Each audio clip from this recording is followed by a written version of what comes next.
I'm Joe Catalano with an AM Quincy news update for Monday, March 11th. A Quincy man pleading guilty in federal court in Boston to $1 million bank fraud scheme in which he deposited hundreds of counterfeit checks. 41-year-old Hui Zhang pleading guilty on March 1st to one count of bank fraud. Zhang was arrested and charged last September.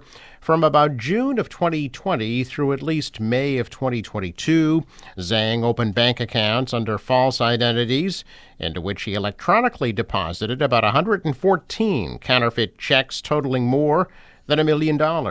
Those counterfeit checks were drawn on the account of a Boston-based retailer. Zhang then withdrew hundreds of thousands of dollars in cash from the accounts through ATMs. A U.S. District Court judge scheduled sentencing for May 28th. The charge of bank fraud carries a sentence of up to 30 years in prison, 5 years of supervised release, and a fine of up to $1 million. The Quincy City Council may ask the state legislature to approve a law that would provide a pension to retired Quincy firefighter Kevin Bythrow. Bythrow retired last July due to Parkinson's disease, which has been linked to toxic exposures experienced by firefighters. The order states that Bythrow responded to the Home Depot fires in May of 1995 and a fire and an explosion at the MWRA water treatment plant in 2016, where he was exposed to toxic chemicals. The mayor is asking the city council to approve a home rule petition that would allow Bythrow to receive an annual pension that would also provide an accidental death benefit to his spouse. The order would also allow the city to pay for any medical costs not covered by his private insurance. Upon city council approval, the rule would require state approval. City council will take up the proposal at their meeting tonight.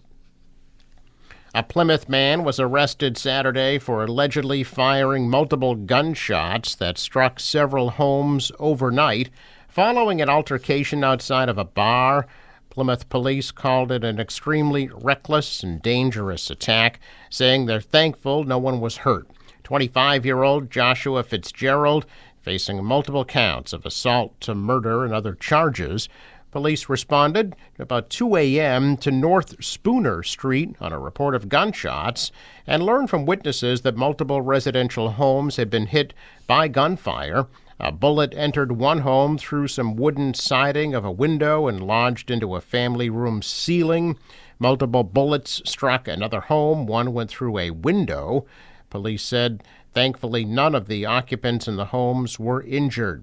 According to police, there was some type of argument and then a physical altercation that occurred outside of a downtown bar between Fitzgerald and the occupants of one of those homes. After the altercation, Fitzgerald allegedly drove to North Spooner Street and began shooting at the home where the other person lived. A second home was struck, whose residents had nothing to do with the original fight.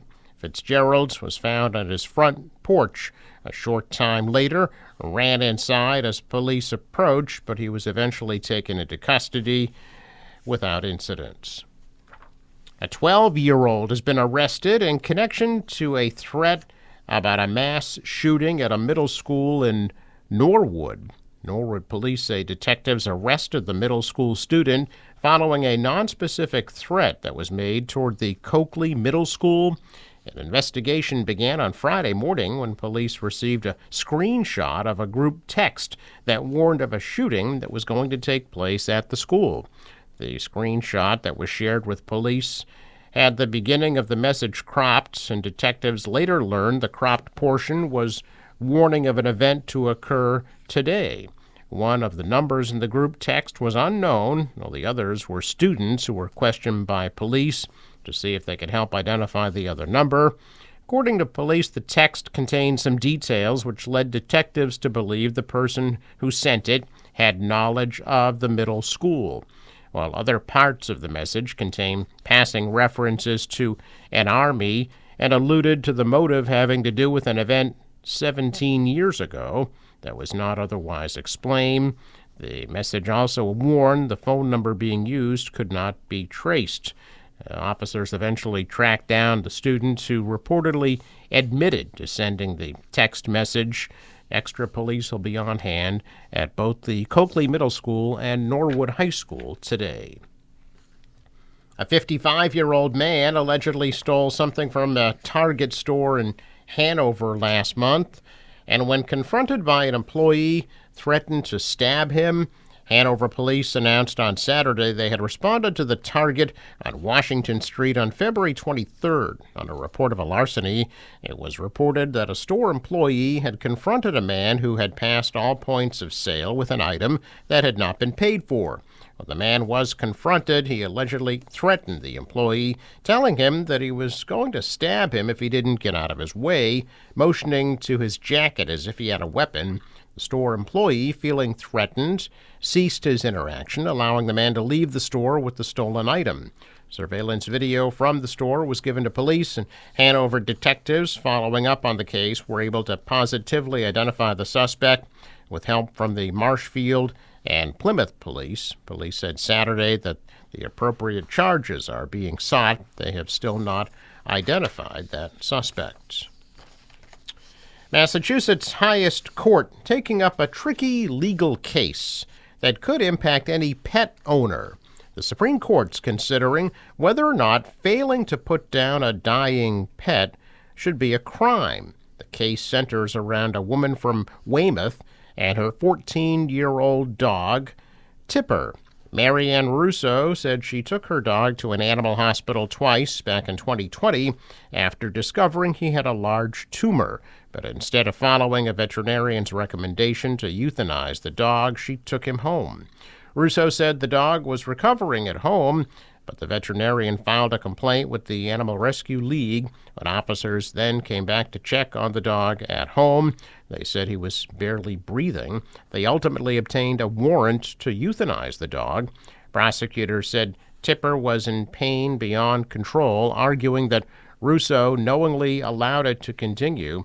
They also said Russo did not take proper steps to alleviate the pain. After the criminal complaint was thrown out by a lower court and an appeals court, it's now up to the Massachusetts Supreme Court to decide if the case will go to trial.